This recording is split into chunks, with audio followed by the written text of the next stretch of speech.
Good morning and good evening, depending on which country and time zone you are dialing in from. My name is Darlene Chu Bryant. I'm the founder and executive director of GlobalSF.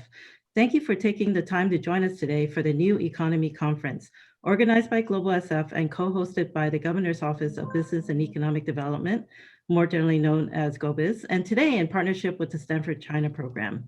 Housekeeping items. Today's program is simple. We have a panel of keynoters followed by Q&A. Should you have a question for any of our speakers, please enter your questions into the Q&A section. Please do not enter it into the chat, and we will be addressing questions after the panel discussion. And most importantly, there is a survey at the end of this program, and I hope you will provide us with your honest feedback to improve future programs. And before I start our program, I want to recognize my colleague, Dr. Bruce Pickering, Senior Advisor of Policy for GlobalSF.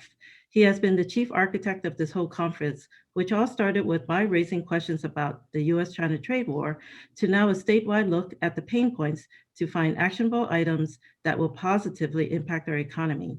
And thanks to the GlobalSF team for making everything work. And now to start our program.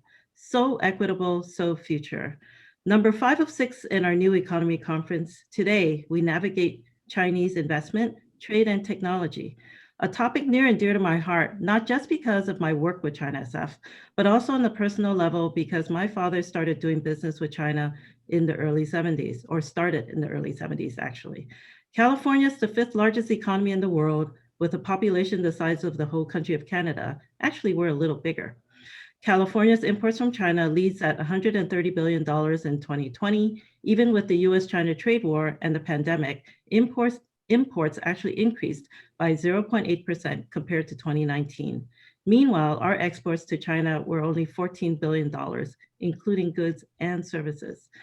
Clearly, economic decoupling would be an issue between California and China, an agenda that the previous administration pushed hard. Tensions between the United States and China noticeably impacted the flow of inbound investment, decreased the number of Chinese students enrolled in our universities, and headlined the race to technological dominance, whether 5G or semiconductor manufacturing or other. To better understand the US-China relationship, I'm delighted and honored to invite Dr. Jean Ooi, William Haas Professor of Chinese Politics and Senior Fellow at the Freeman Spogli Institute for International Studies, to lead today's conversation. Jean. Thank you, Darlene, for very useful introduction. And it's been a pleasure to work with you and GlobalSF and take part in this very high-level conference on China's place in the new economy post-COVID. I think you've set the stage very well, but I just want to stress that any discussion of a new economy has to take China into account. It's been the sort of the economic juggernaut for the past number of decades, leading the recovery after the global financial crisis. And even during this COVID, it's had the highest rate of growth. And so that you already mentioned a number of useful statistics, but China contributed close to 20% of the global GDP last year. And the other very important part for the purposes of this audience and this conference is that China, as part of its growth strategy, has increased outward investment. And this is nowhere more important than in California. And in 2016, California became the #1 recipient of Chinese FDI with more than $16 billion.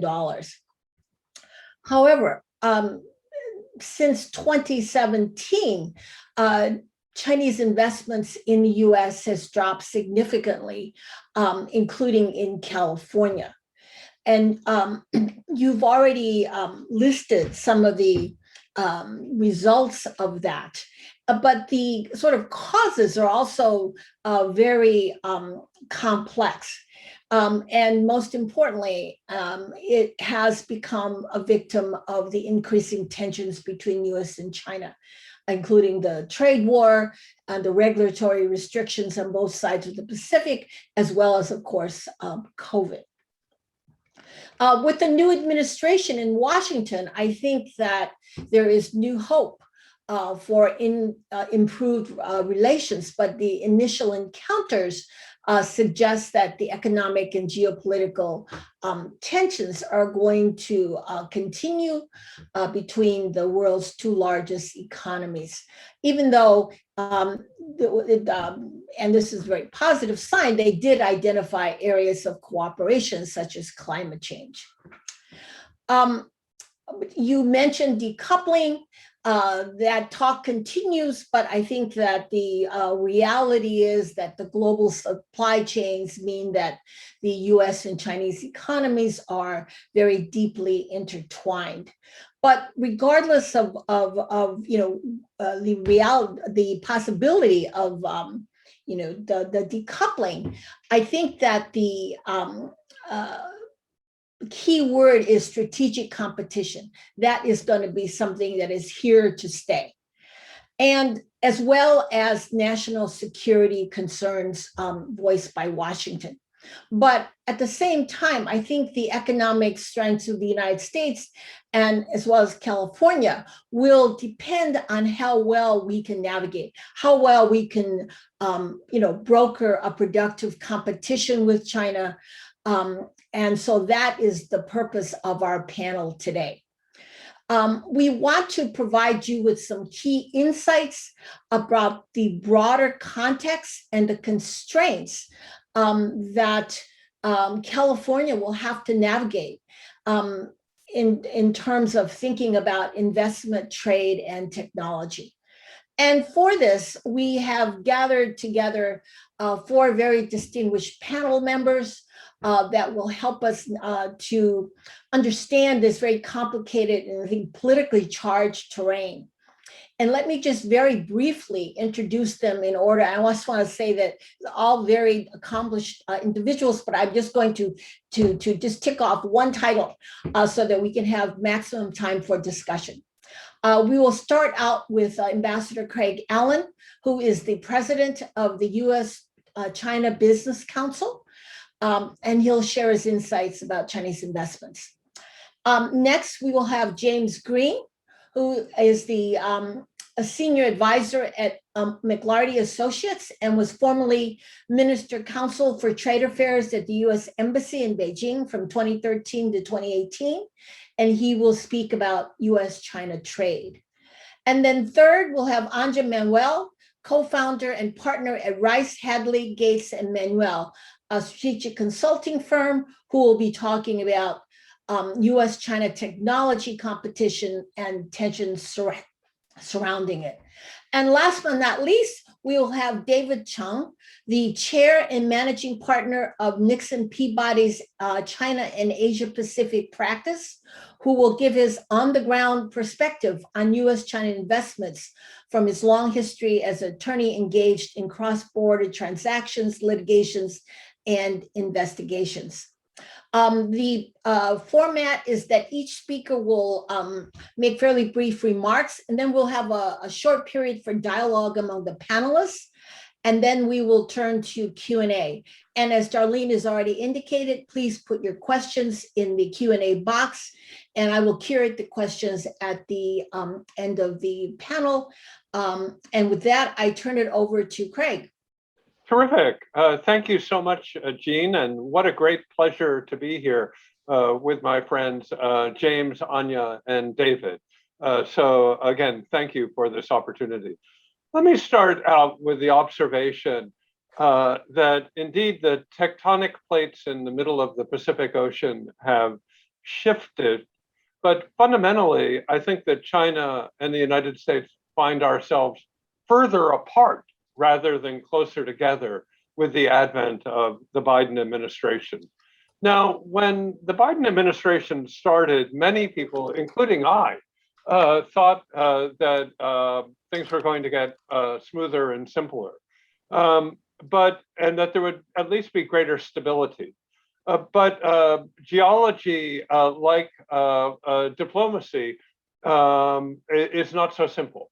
And I think that we are finding ourselves further apart. Now, there's a couple of reasons why domestic politics in both countries is leading to this unhappy situation. The first is that President Biden's focus on human rights is very real, very sincere, and he is going to be talking about human rights. However, the Chinese view that as an hypocrisy at best, and perhaps even inspiring or encouraging separatism at worst.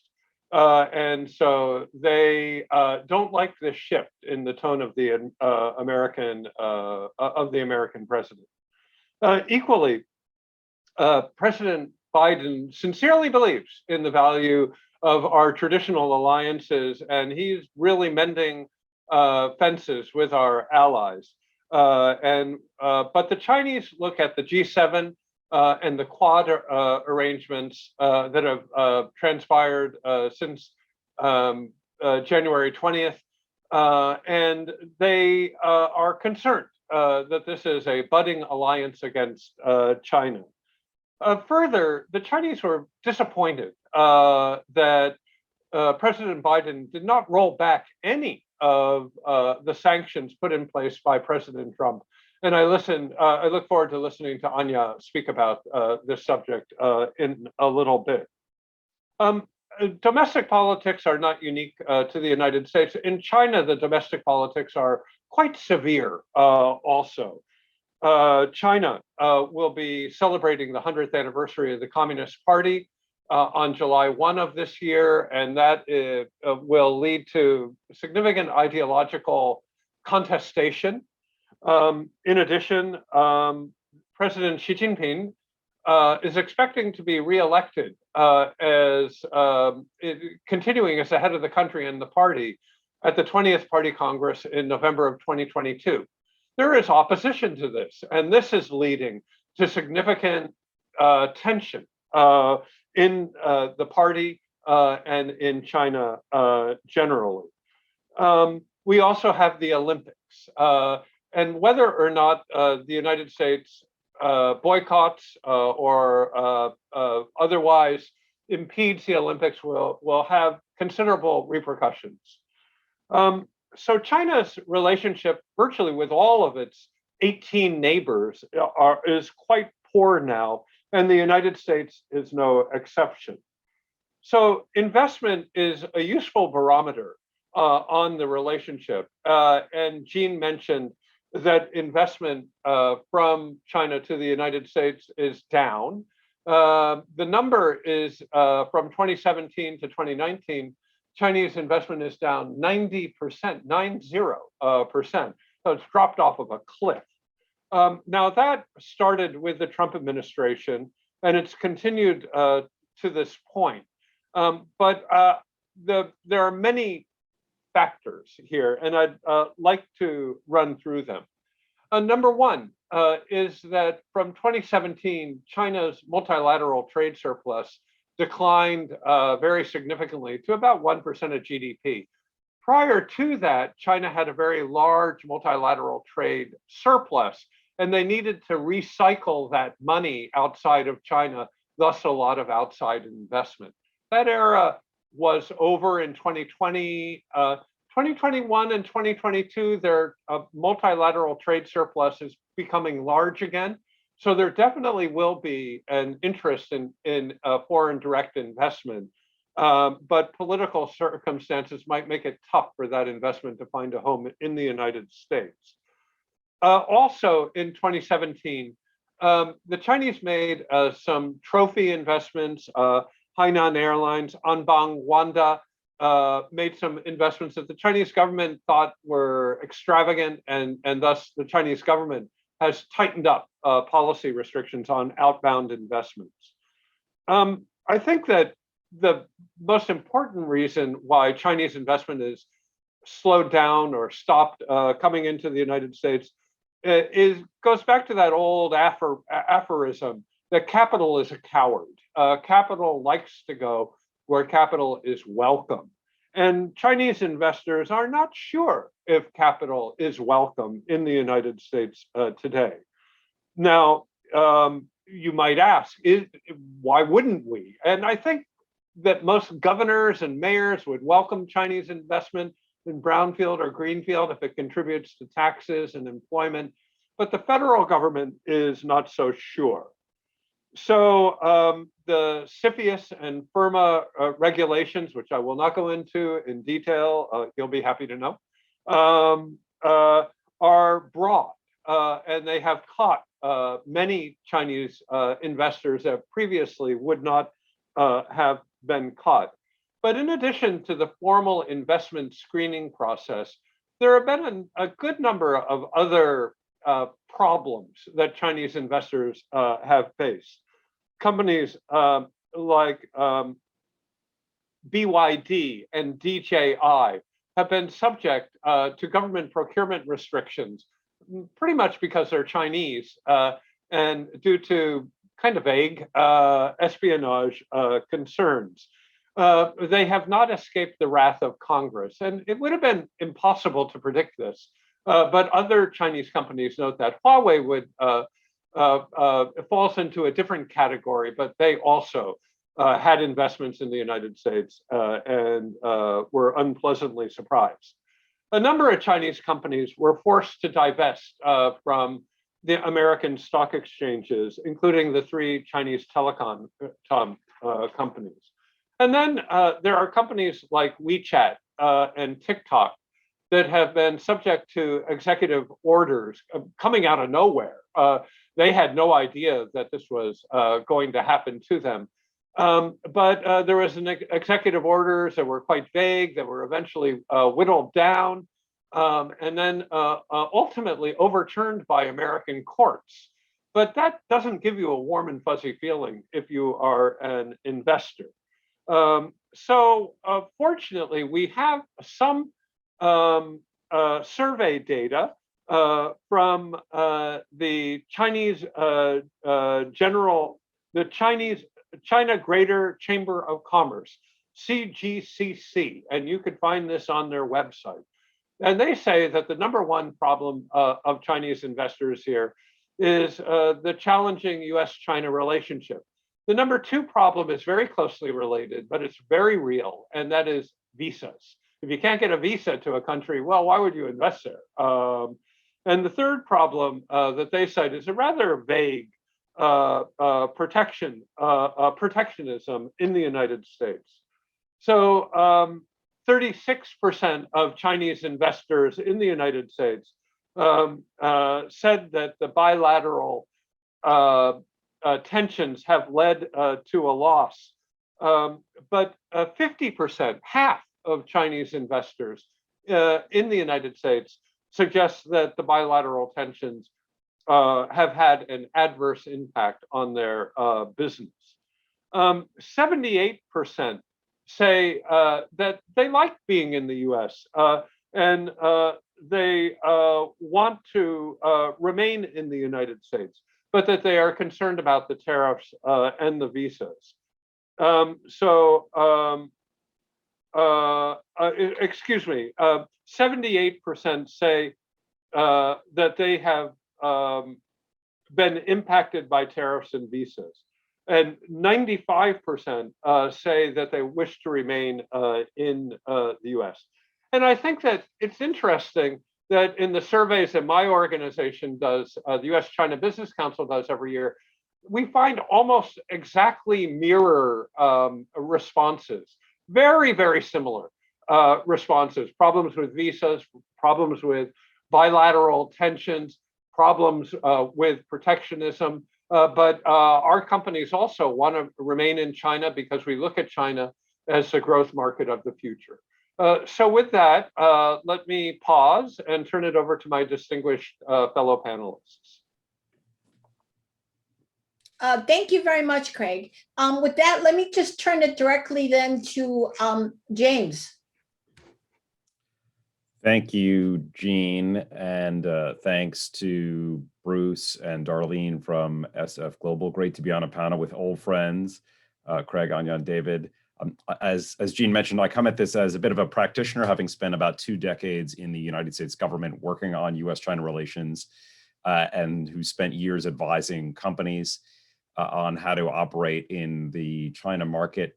My last job was as the senior trade official at the U.S. Embassy in Beijing at the end of the Obama administration and beginning of the Trump administration, where I had the job of informing the Chinese Ministry of Commerce in 2018 that their exports were going to be subject to U.S. tariffs in accordance with Section 301 of the Trade Act of 1974. And that gets to the subject of trade war and tariffs and what it means.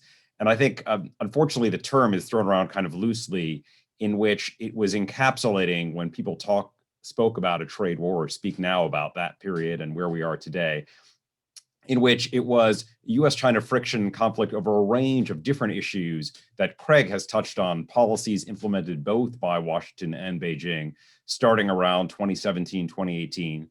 That included new limits on goods, personnel, investments, and technology. And Craig and Anya are going to talk about those last two, which in many ways are really the most consequential for companies and organizations, particularly here in California, which will be the technology and investment restrictions that will continue to tighten in the years ahead because of either legislative mandate in the case of the United States or because of Chinese national policy. I'll speak a little bit on tariffs and other aspects of trade, where we've been, where we're going, and look at an eye on how that impacts the state of California. But as I said, in some ways, the tariff effect has already come and passed and will be the kind of least consequential for the future of US-China ties in the coming years, in my view. And I think we should just start by saying, as Craig did about the Biden administration versus the previous administration, that in the previous administration, they saw tariff policies and, frankly, the drama around tariffs as central to the brand of the Trump administration and how they wanted to be perceived and enact policies. And for the Biden team, their focus has rightly been elsewhere, addressing the pandemic, passing COVID relief, restoring American leadership in international bodies like the WHO and the Paris Climate Accord. And so by design and by plan, the Biden team is just spending much less time on tariffs and on tariffs as a point of friction between US and China than the previous administration. So let's just kind of pause for a moment and see where we left. The previous administration put tariffs on place of approximately $370 billion in US exports in 2018 and 2019 in response to allegations of forced technology transfer and intellectual property theft. The Chinese government retaliated by imposing tariffs on US exports. And January 2020, just before the world ground to a halt, the US and China reached a trade truce of sorts, which was called the Phase 1 trade deal, which left US tariffs on approximately $250 billion of Chinese exports, which is about half of all Chinese exports to the United States. And the average US tariff on imports from China remained elevated at about 19%. So we were paying on average about 19% more for imports from China than we were before. China had retaliation against US exports. Their average tariff increase is about 20%. At the Phase 1 trade agreement, China pledged to purchase $200 billion of goods and services over 2 years over the baseline, and frankly has fallen short of that goal. According to the Peterson Institute of International Economics, it's hit about 60% of those import targets or export targets from the United States. Fast forward to where we are today with a new U.S. Trade Representative, Catherine Tai, in her confirmation hearing and in hearings she had in the House and the Senate over this last week, she said that the United States government, and particularly USTR, is reviewing the tariffs and did no intention, as Craig had said, to remove them. And that even tariffs imposed under a separate authority in the Trump administration, this being Section 232 tariffs for national security grounds on steel and aluminum imports in the United States, those tariffs are remaining in place. Although, as we'll see in a little bit, there's some progress on that front. And those were not just on China, they were on globally on steel and aluminum imports. But I think that highlights that the Biden administration is coming into a tariff policy with a very balanced step-by-step approach in figuring out what they want to discard and what they want to keep from the previous administration. And there's been a fair amount of continuity because those tariffs are still there. Sanctions still remain on most companies, as Craig had mentioned, and officials regarding Chinese policies in Xinjiang and in Hong Kong. Although recently the Biden team, as Craig had mentioned on the WeChat and the TikTok executive orders from the Trump administration, the Biden team has realized that some of the shoddy lawyering of the Trump administration had to be walked back in front of US magistrates and US courts. So, for example, the handset maker Xiaomi, and maybe Anya will get to this in her remarks, was originally on this list of communist Chinese military companies that was not allowed to be traded on the New York Stock Exchange. And the Biden team realized the tenuousness of that designation and has now decided that the Xiaomi can continue to remain on US stock exchanges. So looking forward, I think in a lot of ways, as I began by saying, the supply chains have already shifted from the impact of the tariffs. There's a great Wall Street Journal article that came out last week that quotes Craig on this, saying the changes in supply chains essentially meant that the US is now importing more from other countries and less from China. If the idea of the tariffs was to get more manufacturing in the United States and change the US overall use of imports, that didn't happen. So, for example, Vietnam has benefited greatly. It now ranks as the #6 importer from goods into the United States, up from 12th as recently as 2018. And of the Chinese goods hit by the tariffs, the biggest impact has been in telecom equipment and computer accessories, where imports are down about $15 billion from their peak in 2018. This is according to the Wall Street Journal. What Katherine Tai, the US Trade Representative, said in Congress is they are reviewing different aspects of the tariffs, and this will take time.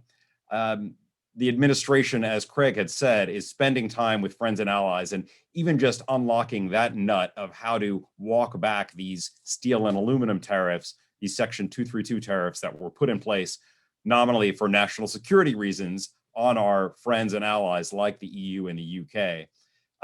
Even walking those back is taking some time, and just earlier this week, the Commerce Secretary and the US Trade Representative agreed with the European counterpart to try to address those tariffs. So if it's going to take 6 months to address tariffs on our friends and allies like the European Union, it's going to take more time to address those with the Chinese government. One of the questions that Katherine Tai had to address at her congressional hearings was about the US potentially rejoining the Trans-Pacific Partnership, or now the renamed Comprehensive Progressive Trans-Pacific Partnership. And basically during the hearing, Katherine Tai demurred, it's not something that's front burner for the administration. I think there's a possibility, stepping back a little bit on where we might be on global trading arrangements, that the US will work on functional agreements, something around digital trade that countries can sign up to. But I think first for the trade agenda of the administration, it's to work with Canada and Mexico under the renegotiated NAFTA, work with the European allies to address the steel and aluminum tariffs, and get to the China tariffs later on down the line. For California, in conclusion on how this affects the California economy, I think you will still see a fair amount of growth of imports from the Asia Pacific, although it might be less from China, and as I said, more from Vietnam and other countries in the region. I think there'll be a resumption of imports from China and exports to China as the COVID impact on the economy lessens in the coming year. I think for California, there'll be hopefully a return to services exports, which includes tourism and college enrollment. And although, and maybe Anya will speak to this, although the Biden team will continue some of the restrictions on researchers from China coming to the United States to study sensitive areas, I think for most areas of studies, for most students, the post-COVID world, and as Craig had said, reissuing of visas for tourists and students into the United States will really benefit the state of California and the economy here. Finally, the areas of friction that I think will be going forward will be on investment, which Craig covered, and on technology, which Anya will address. And so my view is the tariff picture is mostly in the rearview mirror. With that, I'll thank you and pass to Anya. Okay, thank you very much, James. And now we turn to Anya. And Anya, apologies for mispronouncing your name at the beginning. Anya, so you have the big task of talking about perhaps the most sensitive area, technology. So please. Thanks, Jean, and no worries. It's a hard name. And it's so nice to be on this panel with Craig and James and all old friends who, you know, we can talk about this all day. But so I am talking about technology, and it really is a special case.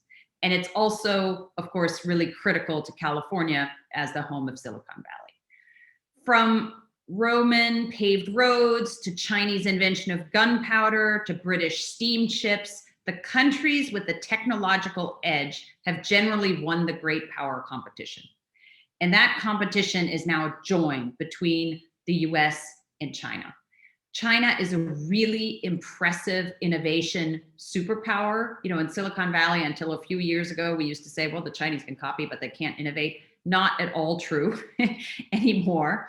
And I would say that there are, in particular, 4, maybe 5 technologies where the competition is joined and where the US and its allies are increasingly thinking, wow, we need to scramble to stay ahead.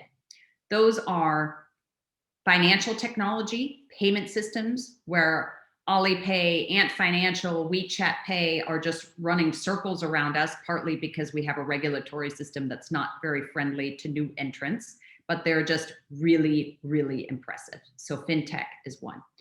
5G and 6G, the next thing coming down the line.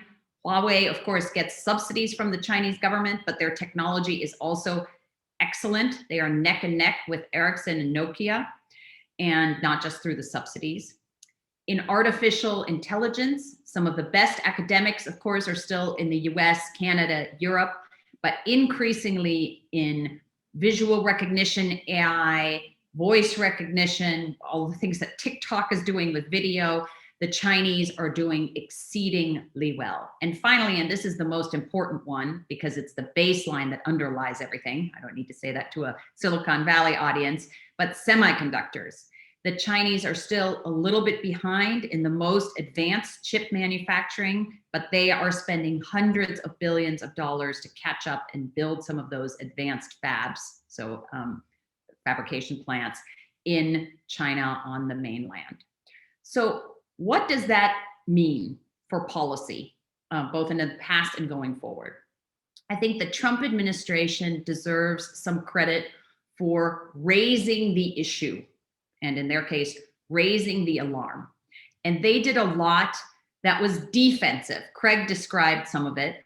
We tightened in 2016 our import restrictions, so FIRMA, CFIUS reform. We made it harder for Chinese and other companies to invest in advanced US technology.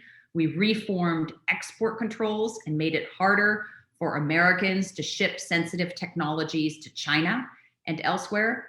My personal view from doing this with a lot of my clients around Silicon Valley and elsewhere is some tightening was necessary. We also overreached a little bit, so now the pendulum needs to swing back towards the middle. I mean, as Craig explained, Chinese investment has plummeted. That's probably justified in some sectors on national security grounds, but not on as many where it has happened. So that brings us, and of course, we also had really active work by the Trump administration on the entity list, putting Chinese companies on there, making it much harder for Americans to do business with Huawei and many, many others. So what happens now? The Biden administration, as James has already described, is being pretty tough. They're holding the line on a lot of these things. Partly that is the case because, like any new administration, like James and I both served in the US government, know it takes a while to actually get the people in place and through their Senate confirmations to start working these issues in any real detail. And I know, you know, the Commerce Department, USTR, lots of these places still have the undersecretaries and the assistant secretary layer missing. That's going to make some of these key decisions. So part of it is just the Biden administration needs to get its feet under it and needs to keep moving. But also our friends who are in the administration, Kurt Campbell, Jake Sullivan, Tony Blinken, Catherine Tai, they are tough on China.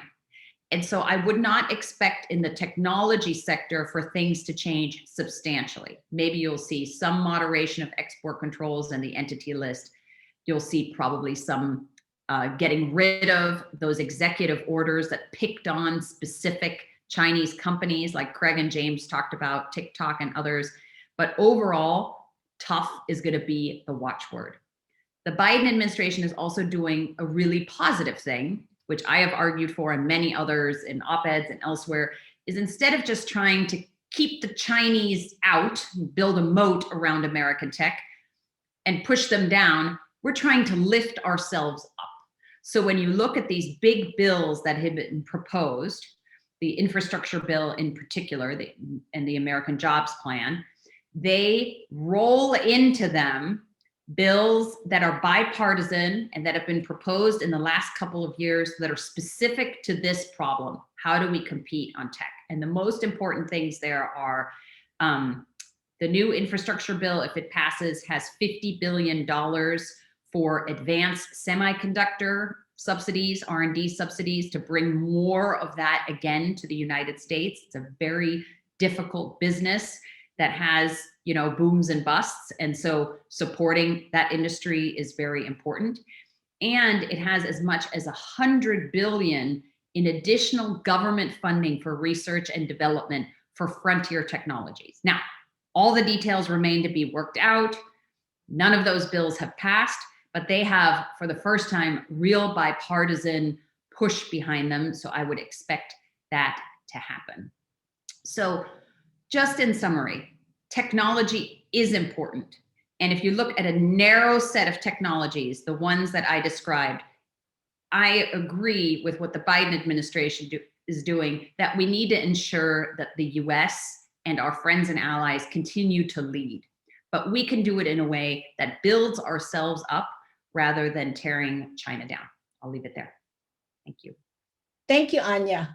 Now we turn it over to David to give us sort of the legal perspective in litigation, investigations, and cross-border transactions. David. Thank you, Jean. And thank you for the invitation for speaking today. Some of the points that Craig, James, and Anya made are very good points. Particularly, I'm on the ground. Right now, I'm in the Bay Area, but I'm usually in China. For the pandemic, I would spend about every 2 weeks in China and 2 weeks back in the US, because that's where my family is. But since the pandemic, I've been going back and forth about every 2 months and been through 2 quarantines in China. And I'll be heading back in about a week back to China. So a lot of things, what I see is, I see what's on the ground, particularly representing and working with Chinese companies, looking at the US market and other markets. I think the honeymoon is definitely over. I mean, when we're talking about 5-6 years ago, where there were these huge Chinese investments, as Craig mentioned, HNA, Anbon, Oceanwide, spending billions of dollars in California, in the US, on real estate, on a number of acquisitions. That's all gone. However, we still have Chinese companies that have investments here for the long term, and they're not looking to sell. They want to stay put. But right now, all of these companies in China are trying to avoid the spotlight. They don't want to be in the news. They don't want to be scrutinized by the Chinese government or the US government. So everyone is laying low. So we're still working with them, but it's not like before, where before the Chinese government was encouraging companies to come out, expand internationally, and build a global brand like Coca-Cola, like Pepsi, like Google. That's what they wanted. And that has completely turned around now, and where everyone is laying low. I think recently with Trump, now Biden, we are seeing more and more protectionism both ways. And particularly for Chinese companies nowadays, any investments they look at in the US, the first question they ask about is CFIUS. Are they going to be able to do this? And so this was not something we looked at initially like 5-6 years ago, particularly, for example, in real estate. But now, doesn't matter if it's real estate, especially technology, but anything that Chinese investors are coming to the US, they want to know, well, are we able to do this? Because there's CFIUS, we heard, they just heard from other people that it's going to be difficult to make an investment in the US. And then going back to Craig's point, and this has been a constant issue, is immigration issues, visas. I've had so many discussions with Chinese companies where they're spending millions of dollars, billions of dollars in the US, but the CEO or the chairman cannot come to the US to see the investment. And they don't understand the logic behind it. They're like, are we not welcome here? So that is actually a constant issue, even to this day. And I remember having discussions with our consulates in China, talking to the representatives there about, are there ways to get to figure this out? And there really isn't, because at the end of the day, it's all USCIS decision, and nobody really can go in there and get involved. And more recently, some of the other transactions we've been seeing, particularly for Chinese companies, there is a comeback now for Chinese companies to go list, to do an IPO on NASDAQ. There's still a lot of interest from Chinese companies to do an exit in the US. And two issues come into play immediately. One is the audit, because there's been a lot of issues about, okay, how do you audit a Chinese company? Do you follow the Chinese law or do you follow the US law? And they conflict. So the company needs to make sure they're not getting in trouble domestically in China, but at the same time complying with US audit laws. So that has also generated a number of issues. Recently, some of these Chinese companies, it sort of goes back to the cultural differences, because many of these Chinese companies, when they come to the US, they feel like, okay, let's all go out to dinner. I'm going to give you a bottle of wine as a welcome gift, or somebody they meet new, and it's very common in China. But here, that could potentially get you in trouble under FCPA. So that sort of opens a whole new arena to them, because they don't understand that. And obviously, that's something we would explain to them.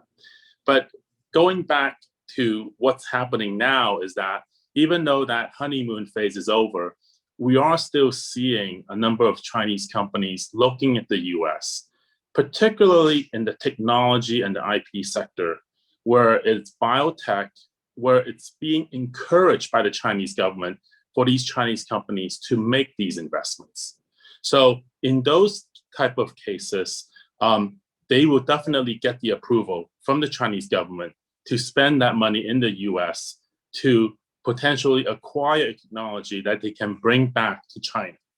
And that all goes to, even though there's issues about CFIUS, this is something that they're willing to look at and explore to see if they can get around CFIUS or getting the approval from CFIUS so that they can make the acquisition and potentially own that technology.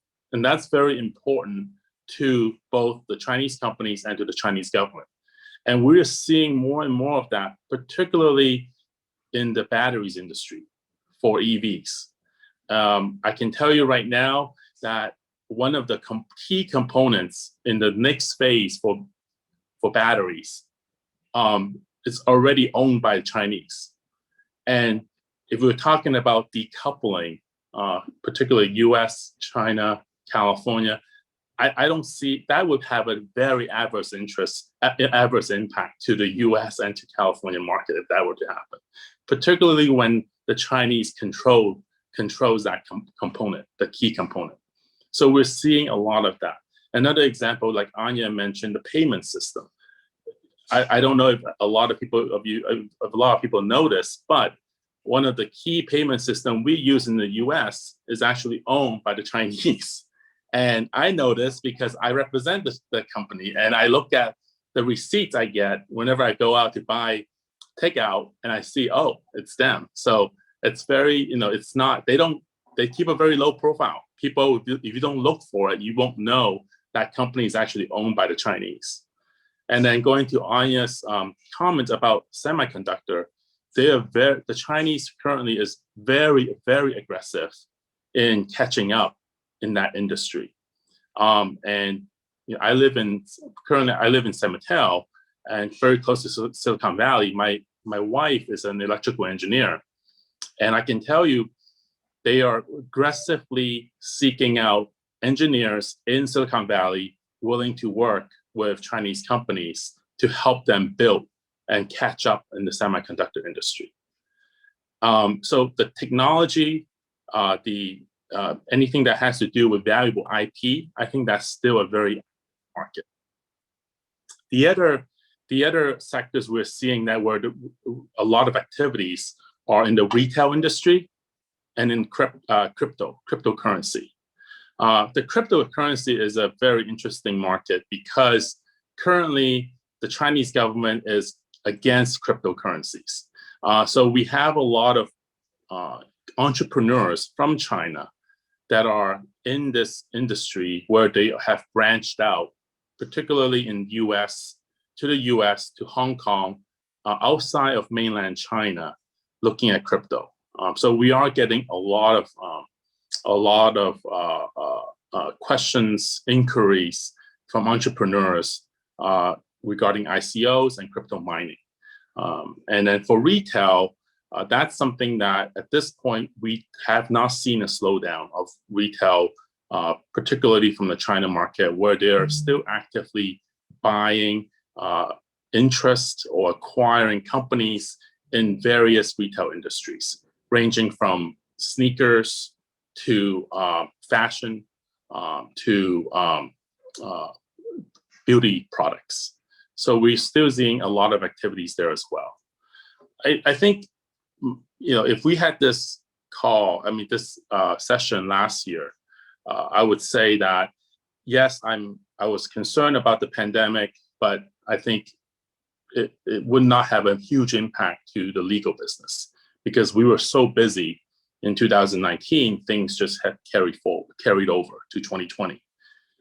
With this year, 2021, from what I'm seeing in the legal market is that if the borders continue to be closed, that we are seeing an impact now in this year and potentially next year, particularly because of the US-China relationship, the protectionism seen on both sides. We're hoping that once the borders reopen, it will get better. Thank you. Okay, thank you very much, David. Very useful. We have about at least 10 minutes or so. So I would like to sort of open it up and let the panelists talk among themselves, because you all raised a really excellent point. So I open the floor. Anyone, James, go ahead. I wanted to follow on David's remarks about biotechnology because I think it is this fascinating area for potential to both make a lot of money, but also run into a lot of regulatory barriers. In that, for testing drugs, there's a huge population in China. And so having some collaboration between US pharmaceutical investments and early stage capital on biopharmaceuticals is working with China makes perfect sense.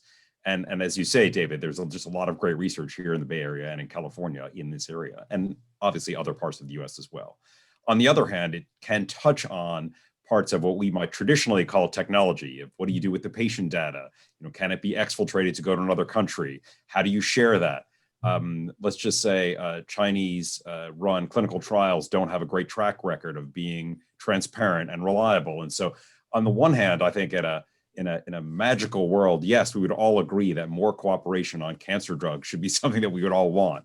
And I do think there is some interesting things happening there. And it's one of the sectors that is certainly listed under CFIUS and under export controls in a broad way, and is a target of the Chinese government to acquire some things in another way.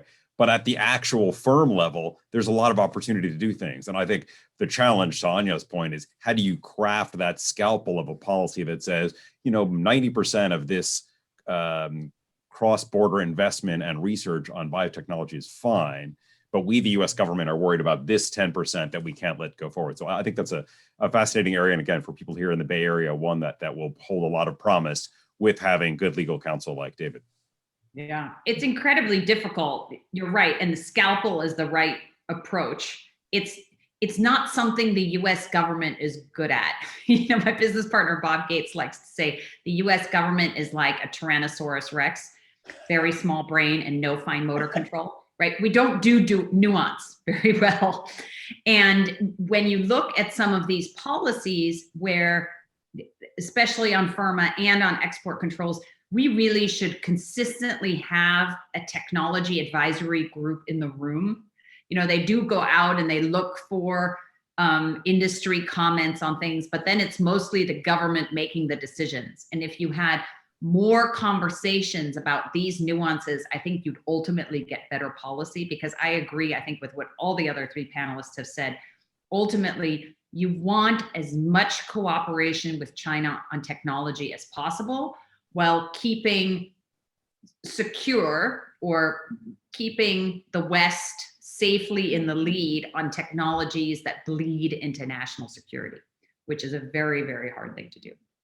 I also wanted to pick up, because David made the good point about cryptocurrency, which we haven't, I mean, it's so much in the news, we haven't really talked about it. And here, there's been so much consternation about the Chinese digital yuan, a lot of ink spilled about it. My personal view on that is it's great. More governments should have their own digital currencies. The Chinese one is a little bit problematic because, of course, it'll come with monitoring. If you use the digital yuan, you'll be monitored by the Chinese government, but you just need to be aware of that. But in the end, this is just the logical replacement for coins and paper money, which is increasingly obsolete and complicated to work with. In the US, we have had a really haphazard regulatory regime around everything related to blockchain and cryptocurrencies. You know, the SEC sort of arbitrarily said, Ether and Bitcoin is fine, everything else is in a gray zone. We make it very difficult for young fintech companies that are in the payment space to work. Do they fall under banking regulations? Do they not? And it's not malicious by the US government. It's just that no one has seen this from a strategic and national security perspective. Where actually, if you look at how the US and the West enforce their sanctions regimes, it's through SWIFT and it's through the international payment system. So if that's eroded and there are other better, easier rails and they're run by China or someone else, that really erodes our position in the world. So I would encourage our friends in Washington to take a comprehensive look at all these things. Regulate by all means, but don't shut down all of the good innovation that's happening in the space. Right. Craig, did you want to add anything to this, or? Well, there's so many things to pick up on. I would say to Anya that I think Janet Yellen has heard you, and that she's taking an appropriate approach to cryptocurrency. The larger point is that the technology is moving far faster than the regulatory environment can keep up. And that's true both in China and in the United States. In Beijing, the party and the government are having a very difficult time in regulating fintech and e-commerce. And so there's a lot of experimentation going on. Equally here, and we're drifting apart is my feel. So I'd like to ask Anya, if I can. Tony Blinken is going to, or President Biden is going to Europe in the near term, next month. And there was a proposal for a transatlantic trade and technology council put forward by the EU. I think it's a good idea. I would be grateful for your views. Thanks, Craig. Craig and I are the veterans of many working groups on these types of topics, so we can talk for a while. I'm actually working with some Europeans on a framework that we're going to roll out this summer about what exactly can the US and Europe agree on with respect to China, and where can we disagree. I do agree with the Biden administration. They've toned down public talk of a Tech 10 alliance. I and many others have written about this. And my argument has always been, you don't need to poke the bear. You just kind of do it. Like on certain things like semiconductor manufacturing equipment, it makes a lot of sense for the countries in the lead, the Netherlands, the US, Korea, Japan, to have similar export controls so it's not a race to the bottom. But you don't need to advertise that. You don't even need to make a big public announcement. And so my view would be on the technology partnership that has been rolled out by the EC. You're right. So far, all I've seen is it's been announced, but there's actually no meat on the bones whatsoever. And maybe that's okay. You do it quietly. You do it, but you do it quietly behind the scenes. No announcements. Okay. Let me just sort of ask a question, and this goes back to the need for a scalpel. So, David has talked about all of these Chinese companies and their desire to want to come to the US, stay in the US and such, but there are all these concerns. So, given the way that Anya's described this Tyrannosaurus, what would be the most effective way? What's a way for California for example, get out the word of what is welcome, what is possible, and to make it clearer? I don't know who can address this, but I think that's a question, because there's a question from the audience basically that says, given the US-China strained relations, how do business people, sort of try to keep all this noise from Washington out of their heads and go back to doing business? Craig, do you want to start on this one? So I think that there's a big difference between financing a project and owning a project. And we welcome Chinese money, even when Chinese ownership might be subject to FIRMA or CFIUS. And that's a complicated thing because so much of our infrastructure is financed through tax, with complex tax implications that David knows much better than I. But if there is a way to work with the Chinese to ensure American ownership, but with Chinese financing, I think that we find ourselves in a sweet spot. And certainly in the energy area, I think that would be doable. In the infrastructure area, maybe complex, but with regard to toll roads or airports or other things that are for which a fee is paid, it might be likely. So separating finance from ownership, I believe, is the key going forward. Can I make a comment about visas and a little bit about getting back to business and putting the conflict behind folks who are working on business?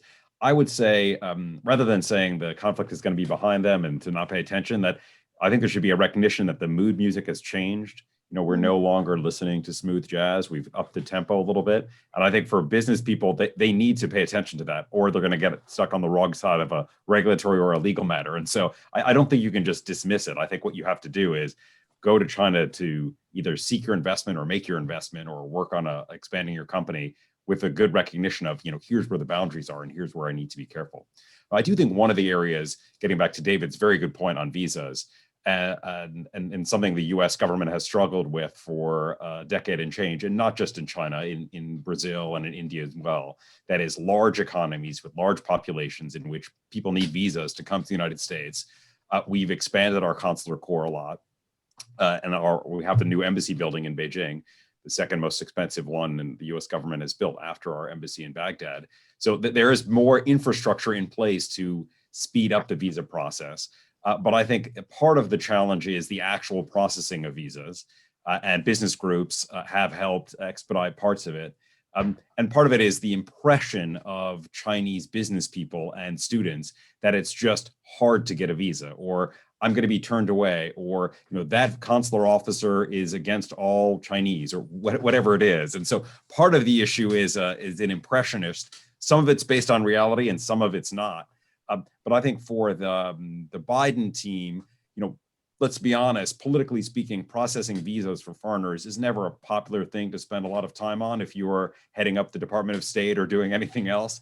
But I do think when it's put in this larger context of building back better, of improving investment in the United States, broadly speaking, then I do think that issue of, all right, well, there is a role for foreign capital and for foreign businesses. How do we then make that kind of more expedited? And then how can we do that by having business folks able to come to the United States to look at their investment, whether or not it's a control, as Craig is saying, or a passive investment. And I think it's going to take some time, but I do think it's worth mentioning it at different levels for both the state of California as well as business groups to just say, smoothing over this visa process. It's not going to be fixed overnight, but it will really help. I remember when Gary Locke was our ambassador to Beijing, and he put a lot of emphasis on this, and others said, oh, this is really a small bore issue. But if you're the person making the $5 million investment, it's not a small bore issue if you can get your visa. And similar for students, right? For students who want to come to the United States, both the actual process, but the impression of getting a visa is just incredibly important. So I think if outside groups, business groups, and state government can raise it within the administration in Washington, then it'll be just one of those things that people will pay attention to. Yeah. Craig, you wanted to jump in? Yeah, there was a procedure put in by the Trump administration in the last few weeks that Communist Party members and their families, of which there are 92 million members, could only get a single entry 3-month visa. And it's impossible to enforce. And it's proven to be very difficult and really just created a lot of anger without any benefit. And so I think that that's a good place where state governments or Senate or congressional representatives could push to get rid of that, to allow more travel. As we could probably all attest, most of the major economic decision makers in China are Communist Party members. So if you take the cream of the crop and say, 3-month single entry rather than 10-year multiple re-entry, which is normal, then you're saying you're not welcome here. And it's not a good idea to do that to the major decision makers of a superpower.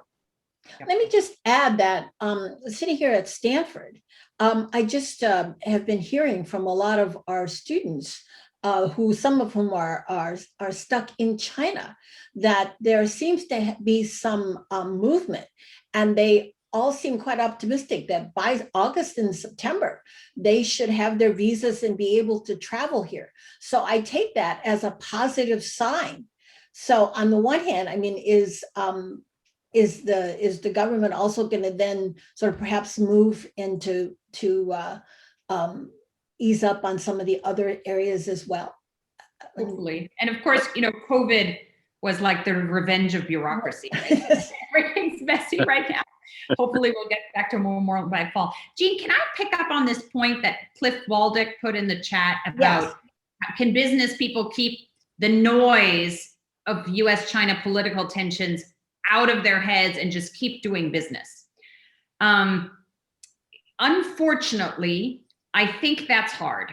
If you are in any industry that's not technology, you can try it, but even there, even consumer goods, as you saw with H&M and the NBA and Disney, it is increasingly difficult to walk the tightrope between what each government, the Chinese and the US, expects you to do. And both countries are sort of trying to make their rules and cultural preferences global, right? So the NBA got itself in trouble by having one person who worked for them say something negative about China in the United States, okay? Now, H&M got themselves in trouble because they are trying to be good global citizens and say something publicly about not using forced labor, and they created a boycott for themselves. And I think this is important because it comes from the governments, but increasingly, and who knows who the cause is or what, but it's the people as well.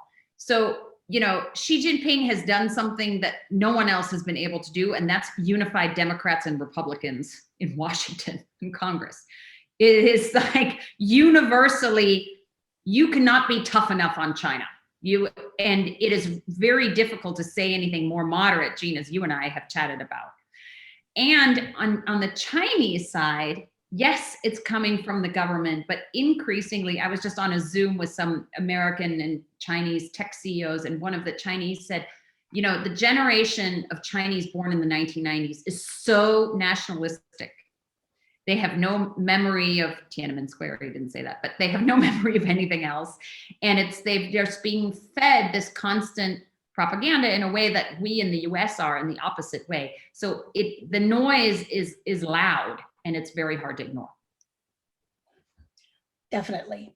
There was I just wanted to, on this one question, there was a question that came in about whether there are ongoing potential future restrictions on Chinese investments as limited partnerships into VC funds.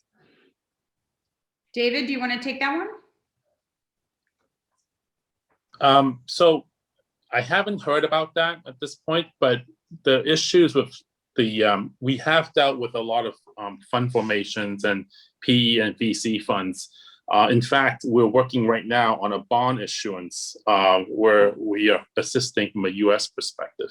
But typically what we're seeing is that there is definitely a segregation, particularly coming from China, where for this bond issuance, for example, we're only involved because potentially the documents are going to be governed under US law, but the issuance is going to be done in Hong Kong. And they made it very clear they do not want to do this in the US. So going back to your question, what in terms of the fund formations for private equity funds as well as VC funds, we're also seeing that for many of these funds, particularly in China, if they are excluding US players in those funds. And there are several reasons for that, one of which is the major reason is tax implication, US tax implications. Because if there is a US person involved in that fund, there are a lot of tax obligations, US tax obligations that the fund have to jump through, even if the fund is in Hong Kong or in China. So we are seeing that. I wouldn't be surprised if that's the case here, because if that's the case, I think the same would be a lot of the US fund would try to exclude Chinese investors as well, because we're seeing that on the other side at this point. You've all brought up these very important constraints, restrictions. And so the question then comes up, there's about, what kind of lobbying is happening by businesses, both US, but also Chinese. And, how effective do you think this might be? Is this something that businesses in California should think about, or perhaps already doing? Well, I could talk a little bit about lobbying. Being in Washington, about a mile from the White House. I think that today in the Biden administration, the focus is on middle-class families and workers. A foreign policy for the middle class is what Tony Blinken likes to say. And I think that all of us find that would support that. But then when you get down to details, it of course becomes more important. Where there is a lot of concern is in the legislative process on the Hill. And there are a number of very large pieces of legislation that are moving forward. And I would cite the Strategic Competition Act, the Uyghur Forced Labor Prevention Act, and the Endless Frontiers Act as kind of three big battleships moving with a flotilla of other riders around them.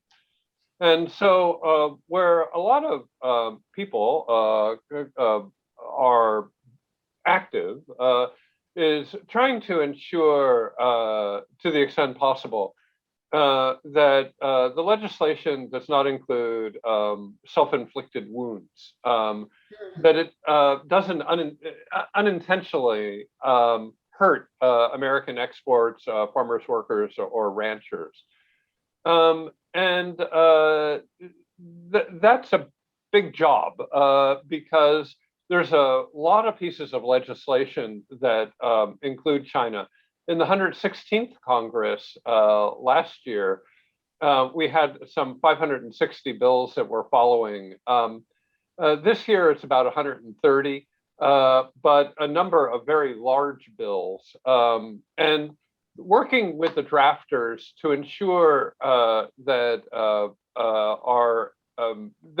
the bill achieves its purpose without unintentional damage is an important job. And for the most part, drafters are welcome views and comments. So that's a good bit of work that needs to be done. A lot of this legislation is coming out in a way unlike what we learned in high school, how debate in a committee and then moving forward and up. Rather, there's an enormous amount of legislation that's just being drafted and presented, and then try to attach it to a larger bill as a rider. And so some of this legislation has not been thoroughly vetted at all, and it needs review, it needs revision. The drafters who might not perhaps understand the economics or the business or the legal implications, but very well understand the domestic political implications, often welcome help to ensure that the legislation doesn't cause unintended negative consequences. So on the subject of lobbying, I should stop there. Okay. I wonder, Jane, if I could just Yes, add on. please. It's hard to know what's happening in Beijing for lobbying, right? I mean, the system is so opaque, and I don't know what the equivalent street of K Street is in Beijing. Maybe Chang'anjie. I'm not really sure where you would kind of symbolize that's happening. I mean, there's a very different model as well. It's the Chinese system is a top-down model of the central government proclaims something, they use business associations to force those policies down. There's not a lot of upward feedback, shall we say, in which Chinese companies say, oh, I don't like this, and I don't want that to happen. Generally, they're ignored.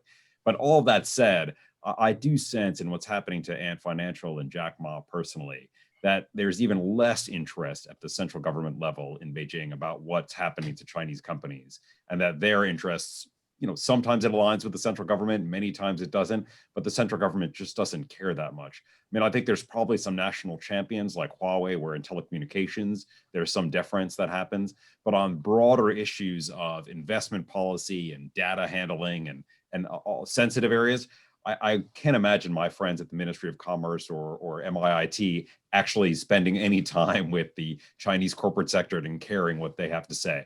I will say the one caveat to that is on areas that are quite technical, and a lot of these areas about payments or about semiconductors are quite technical. I do think there's an exchange of information about what the sector is like and what can happen. But the idea that that Tsinghua Unigroup can go ahead and push its preferred policy forward, I just think doesn't happen in the Chinese ecosystem. And I think, if anything, in the last couple of years has gotten even more difficult. Well, I'm sorry, go ahead, Anya. James, I wonder if you would agree, because you were doing this so directly, also for American companies doing business in China, I think you have to keep in mind that as long as you are useful to what the Chinese Communist Party wants to accomplish, you can be really successful. Right. So, the counter argument to everything we've been saying about it's a negative business environment, it's hard. If you're a financial firm, a US financial firm, you've kind of had the red carpet rolled out for you by the Chinese over the past year or two. That's because they need to make their financial sector more sophisticated, and non-Chinese companies are helping them do that. So I think as long as a Western business person, you keep that in mind when you're doing business there, it's possible to do it. If you're not useful anymore to where the Chinese government wants to go, then it'll be harder to do business. Right. Well, I would put it just a little bit differently. I agree with Anya, but it's about competing. You need to compete in a very, very competitive market, which is China. You have to add value for sure. So I would take it out of the political context. I agree with Anya, but I think that the more dominant motivation there is adding value and being competitive in an environment that is shark-like in its competitive ecosystem. You got to stay on top of the technology. You have to offer something that's better. The Chinese companies compete equally hard, and it's oftentimes a winner take all. It is yes, you have to be on the good side of the government, but you also have to compete like the devil. You know, this has been a great discussion. We've talked a lot about sort of the broader framework context constraints.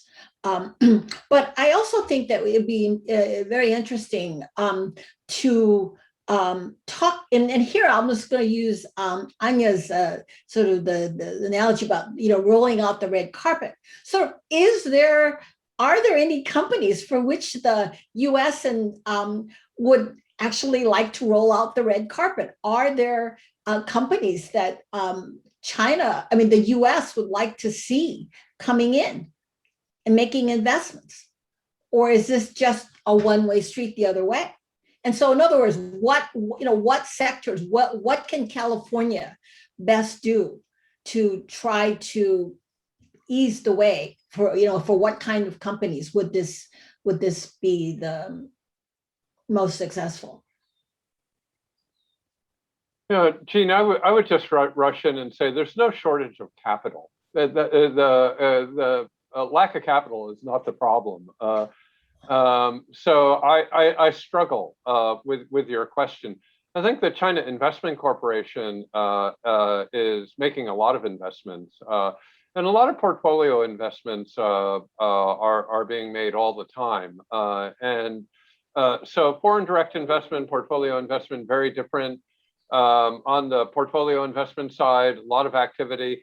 On the foreign direct investment side, which we've been talking about, that's calmed down a lot. And I'm not sure that at the federal government level, there's a great appetite to see a lot more.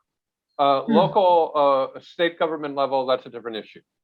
So what then would be your recommendations for California, particularly surrounding obviously technology, investment, and trade? What recommendations would you make to the state as it's thinking about its new economy, areas for innovation? So I'll take this one. I actually served on Governor Brown's export commission, and we did a lot of work with Jeff Like and I and Eleni Konolakis on this and China specific. And there are things. GoBiz is an amazing organization. They do a great job getting the story of California out there. But there's only so much any investment agency and export promotion agency can do. In the end, we just have to be a state that's good for business, and we have been for decades. And I would say, I'm not with the people who are Cal exiting, but we are on the cusp of being less competitive compared to other US states because we have a high regulatory burden, we have a high tax burden, all for good reasons, and I support a lot of it, but I just think we need to be watching it and not taking it for granted as a state that all of the best tech companies and all of the best other companies are going to continue to headquarter here. And it's what we can do. It's not what we can do to tell our story, it's what we can do to improve our story. I want to go ahead, David.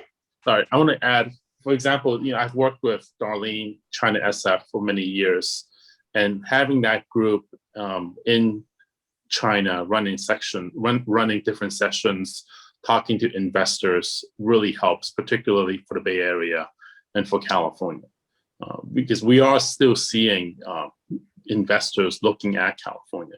I agree with what Anya said, is that California is becoming for investors to consider because of the cost of doing business here. I mean, recently we are seeing investors looking at Texas, looking at the Midwest. Another client reached out to me yesterday looking at Colorado, simply because they get this impression, and it may not be true, that there are so many regulations and costs in California that they're just scared of it. But having and I know right now the borders are closed, but when the borders reopen, having China SF, having GlobalSF being there and explaining and showing to these investors what it really means to do business in California makes a big difference. because right now a lot of these investors are hearing rumors, getting stories from other investors or friends, and it's not completely true. But they don't know that. That's a good point. So here, I just wanted to follow up, David, and say sort of what more specifically, could say SF Global do to allow Chinese companies to understand what is allowed, given the comments that you all made earlier about all these restrictions in these stories, what more might an organization like SF Global do? In the past, we would have these information sessions where sometimes I will be on board or another law firm will be on board. There will be like Moss Adams, but they would be on the ground in China. So it wouldn't be, it would be in person, a lot of face-to-face, and the Q&A, and afterwards there would be a session where they could mingle, they can talk, and they can ask questions. That helps a bit because yes, right now we're sort of forced to do these Zoom sessions, but I'm sure there are a lot of questions that are not being asked because they're not face-to-face looking at us and stepping up to ask these questions. All right. James, do you want to add to have your many years in Beijing, add to this? Yeah, the only thing I would just add is there's a lot of talk about tech and some about services. I would just say California is a big agricultural economy too, and agricultural exports is something that, frankly, there's a huge demand in China for all kinds of agricultural products, and those should be recovering. I don't think it addresses the investment picture, but it does address the kind of economic side of it. And I would hope now that we're at a pause in the trade war, we're in a truce, that those numbers, once some of the COVID restrictions are lifted, of California agricultural exports will really start to explode. And I think that would be good for the state. There's actually a question that came in, and I'll just ask you since you mentioned it. So basically, what do you think the US-China business relations is going to look like in 2 years? You all said that, well, it takes time for the Biden administration to get all its people in place and such. And so what do you think it's going to look like? Maybe I'll go around the panel and just have you give an assessment. James, you want to go first? Sure, I'll start. I'm sure Craig has much better insights than I do. I think there will be a resumption of travel. I think there'll be a resumption of some investment, and some of the trade will continue to pick up. But I think there'll be a fair amount of wariness around these issues that Anya and David were talking about around national security. So I think everyone has had baptism by fire, both because of the trade conflict and because of COVID. And so I think resuming some aspect of that will be slow in coming. So I think 2 years will look obviously different physically than we are now. But in terms of the numbers, I think it'll be a steady increase. It won't be a huge shot up. Mm-hmm. Craig, do you want to? Well, I'm sorry to say that I look at this like a little bit like a dumbbell, with a very positive possibility and a very negative possibility.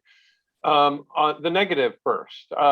If we are not able to continue the phase one negotiations that James spoke about and conclude some form of a phase two agreement, and if the tariffs remain on, and politically, psychologically, we continue on a downward trend, I would see a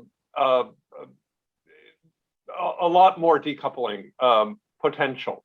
If, however, we are able to advance the phase two negotiations, not to perfection, but to incremental improvements with incremental reductions in the tariffs, and with a stabilization of the geopolitical, psychopolitical environment, then I see a big upside. But both administrations need to make a choice about this.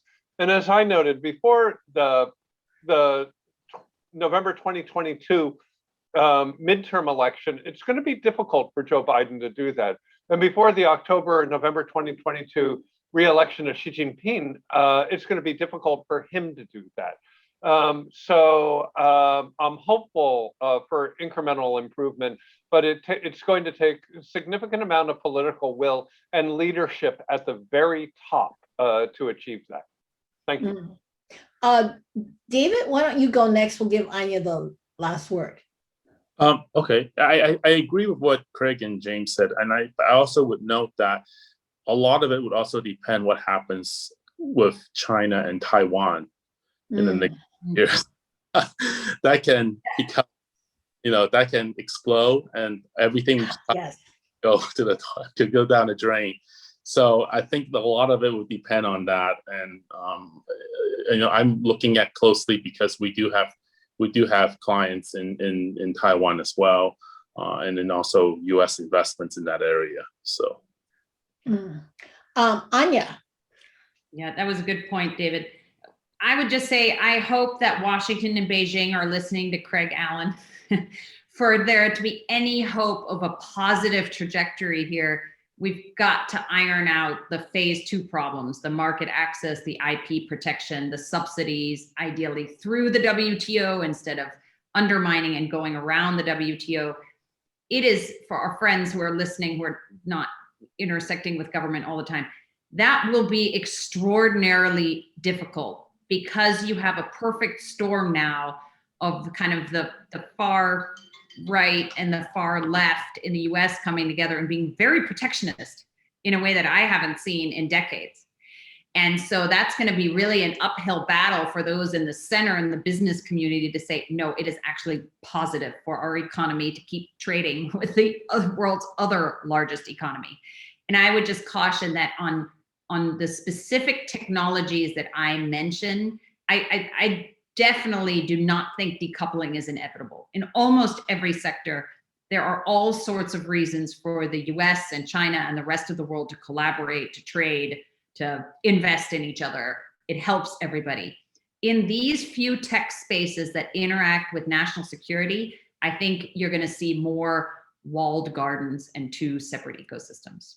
So thank you all so much for coming and listening. This was such a great session. Thanks. This is great. Let me just say on a more positive note regarding sort of this polarization and the coming together of the left and the right, the one thing China is doing, and I hope that it seems to be doing it, is that they're bringing together at least to agree on the need to invest in the US.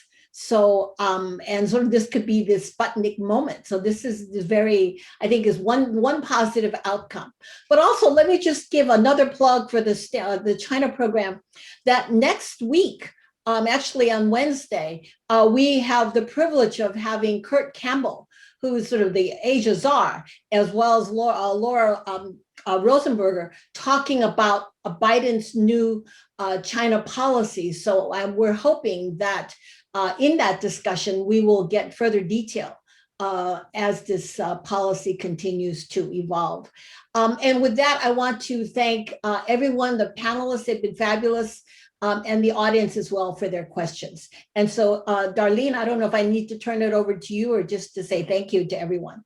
No, thank you, Jean, and thank you so much. It is always a treat to watch you in action and navigate the speakers and the conversation. And to our special guests, Ambassador Craig Allen, James Green, David Chang, and Anya Manuel, you guys were fabulous. Thank you so much for making the time to join us today and for sharing your perspectives, experience, and knowledge. And I really appreciate the shout out, David Chang. We look forward to our next delegation to China. We're actually planning one for fall of 2022, and we're actually going to Chengdu, and this time we're going to be focusing on food and ag exports. So Craig, you totally nailed it, okay? I want to remind our participants that today's conversation will help guide a working group tomorrow, as everybody's been mentoring, and is charged with coming up with recommendations to our state, federal, and even local legislators. Jennifer Chu from the Stanford China program, Wenli Wong, and I will be leading that discussion. So please join us again for the results of all our collective working groups on Wednesday, June 9th. Senator Bob Hertzberg, State Senate Majority Leader, will be leading that conversation. It will be starting at 10 a.m. and we'll be looking at what are the next steps after convening as all these 5 past sessions. What are the next steps for a new economy for the state of California. In the meantime, please check out our podcast, www.globalsf.biz, and stay in touch. And thanks again, and have a very great day. Again, thank you all for tuning in. Thank you all.